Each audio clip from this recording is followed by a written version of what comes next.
Hey, hey, Talofa Lava. Leotawa Dr. John Peterson here with TE2 Edge Sports Cards. Hope everybody's doing good out there. Well, it is early morning. Boy, I don't know about you, but I tend to get up pretty early. I only sleep about 6 hours a night, so went to bed around 8:39, got up about 3:30, ready to rock and roll here.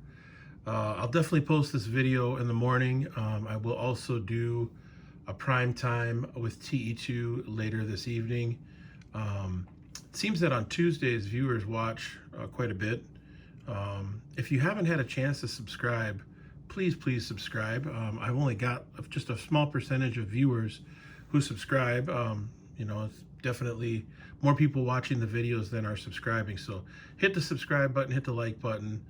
You'll definitely not regret it, and get to be a part of this community. Get to be a part of the folks that are watching this channel and just watching YouTube just in general. I've started subscribing. It took me a few months to start subscribing to YouTube, but now that I have, I'm starting to get some really good targeted content that's helping me not only grow my YouTube channel, but also stay more informed about what's going on out there in the sports card world. So anyway, hit the subscribe button, leave me a comment. Tonight I'll do prime time with TE2. I'll probably go on a little bit later, probably around 7:30, 8 o'clock, in that range right there. But I'll do a live stream with that and can do some interacting with folks. I'm thinking what I'm going to do is I'm going to break open a box of Flair baseball. I'm thinking 1993. I've heard that Flair 93 is one of the most beautiful sets of cards that's ever been produced. We'll see about that. Most of the 50s cards, I think, are the most beautiful cards ever produced. I know there's some pre-war folks that might disagree with me on that. But, yeah, I was thinking I would break open and maybe do some giveaways of this Flair, which I picked up quite a while back at Ultimate Collectibles over in Hopkins, Minnesota. So, yeah, so check out the channel. Check us out on My Slabs. On the video, in the upper right-hand corner, there's a little information symbol. Click that symbol, and it'll take you right to my MySlabs page. I've been working on making it a little bit easier for people to access my MySlabs page. I'm selling cards on MySlabs pretty much every day. It's not a ton, so I'm not selling like a high volume, but I am selling consistently at a lower intensity level, but a decent frequency level cards. So last night I went to bed and I woke up and I sold this card to a subscriber who I won't name because I don't want to give it away. All right, this is a 2001 Bowman Heritage Chase Utley rookie card. This is a fun card. He's not even in his Major League uniform. He's in a USA uniform. And for second baseman, Chase Utley has one of the highest WARs of any second baseman in the history of the game. Very strong hitter, great fielder, and in my personal opinion, I think he should be in the Hall of Fame. I think there are some second basemen that are already in the Hall of Fame that aren't quite as good as Chase Utley was. So definitely excited about getting this card shipped out. And then this Shaq rookie card. Same person picked this up too. So much respect to this person. Again, I won't name their name, but they're one of my main subscribers, and much appreciated and much love on the purchases. So what I wanted to share with you is that you don't need to always list, post, auction off big cards. In fact, I would say that probably the majority of my sales come from lower to medium priced cards in slabs. So, I've got a stack of slabs here that I pulled out. And I just wanted to share with you kind of some strategies for selling these slabs that are in a little bit lower grades. So one of the things you want to think about is, so here's an example. This is a 1997 Flair Showcase, diamond cuts of Manny. All right, I had no idea this was going to come back as a 3.5. When I looked at the card, it looked solid to me. There probably is surface wear on it. Looks like there's maybe a little something back here. But these die cuts are super hard to get in a good grade. I think I've got a McGuire that's in like a 9.5, but that's super rare. But what do you do with the slab like this? You know, the Flair box that I bought of 97 was not cheap. You know, and that's probably a box that I'll lose on, you know, but that's okay. It happens. You know, you're going to win some, you're going to lose some. And when you're, excuse me, when you're starting your business as a dealer or as an investor who's selling cards, you have to be willing to take some losses, right? And that's hard. That's really hard, especially when it comes to your hard-earned money. You put in a ton of time, you source the cards. I don't think people realize that how much time it takes to put into this, to be a dealer and to sell cards. You source the cards, at least for folks that do slabs.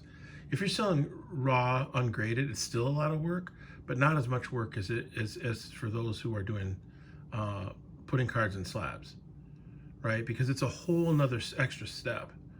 So all that being said, you don't want to lose the investment of your time. That's the big piece. Yes, you don't want to lose the money that you have invested in the cards. And, you know, some people who bought in back in 2020 and 2021, they've got a ton invested in the cards that they currently have in their inventory. And that's why you're seeing some of the dealers, especially in vintage, that's why you're seeing some of them not coming down on their prices. Okay. Now, I don't judge that, because when you run a small business, whether it's a small self-proprietorship or a small LLC, you don't have really wide margins. It's not like Dave and Adams where we have tons of inventory and we're turning over retail and hobby boxes of ultra modern baseball and football and basketball every single day, right? And I think what I'm excited about Fanatics coming on board is that Fanatics is going to shut down that distribution channel with some of those big distributors and hopefully focus on building up collectors. Folks who are small time, it's not small time, but smaller outfits like myself. And I'm a one-person show when it comes to the cards. I have some support from my buddy Richard, but other than that, I'm the main investor. I'm the only investor, and I put in 99.9% of the time into the operation. So, excuse me, I'm so sorry. All that being said, you got to move stuff. So how do you move stuff? Well, this card, for example, cost me $10 to get slabbed. So if you add in $1 for shipping, probably not even $1, maybe 25 cents to 50 cents. Shipping's really not too expensive when you do bulk orders. What do I put on this slab? Well, if I put it on eBay, I have to list it for at least $20. But if I put this on my slabs at a 3.5, I can list this for $15 and at least break even. All right. So the slab cost me about 10, 11, another 50 cents or so for the shipping, and then a small fee for PayPal, to use PayPal, and then the 1% fee to my slabs. So really, I'm not looking at making any money on this card, but at the very least, if it sells, I can break even and I can get my money back, the money that I invested in having this slab. Here's a great card, James Lofton rookie card. For those of you that are familiar with this player, he was a Green Bay Packer for many years and an Oakland Raider, one of the probably top 10 wide receivers all time in the NFL. This came back as a 4. Now, I sourced this card without realizing that there was a crease back here in the upper right-hand corner. And it does show through on the card. So it's not a wrinkle, it's definitely a crease. You can kind of see it up there. But this is a 4. I don't know, I might put 15, 20 bucks on this, probably 20, because it's a rookie card and it's from 1979. But you know what? Somebody might not want to spend $75 or $100 on a 7.5 or an 8.5 or a 9 in this card. So put 20 bucks on it, and a Packer fan comes through and ends up buying it for 20 bucks. What did I pay for this card? Not much. Probably $2. right? So I'm in it for 10, 11, 12, 13, maybe 15 bucks. So to be able to sell it for 20, make a little $5 profit, it starts to add up. Here's a Flair Hot Gloves. This is from 96. Super fun card, thicker card, I should say. 4.5 Roberto Alomar. Yeah, I mean, 4.5, 20 bucks. Put it in the value bin. These cards are on a little higher grade, so I wouldn't say these are necessarily value buys, but these are great cards. This is a Theismann rookie and a 6.5. You know, you might think, well, geez, it's a Theismann rookie. Well, there aren't a whole lot of Joe Theismann fans out there, so you have to take that into consideration. But the fact that this is his first Topps card, I think prior to that he was in the CFL, and a 6.5, yeah, price pointed to sell. I mean, I'm not really super emotionally invested in this card. I didn't pay a lot to get it. Might as well sell it. 6.5 in the Franco Harris. Right, I've got a couple of these. No reason why not to price it in a way that's going to make it sell. 74 Bradshaw. Young Terry Bradshaw. This is his third-year card. His first-year card is 71. Actually, it's his fourth-year card because I think he was a rookie in 1970. So, yeah. So you can sell lower-grade cards. The thing that I like about lower-graded cards is they're affordable. You know, not everyone has $500 to buy a near mint 9 Lawrence Taylor rookie card.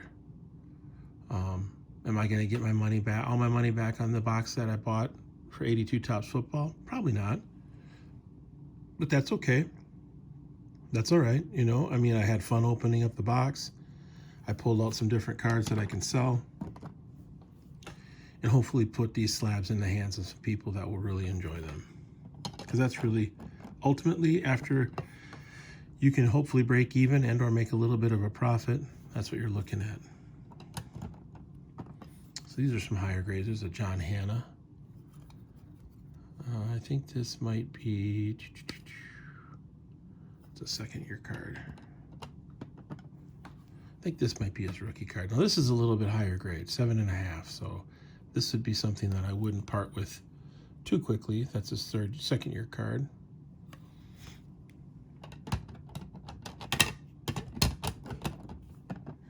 And so on and so forth. I guess my point being,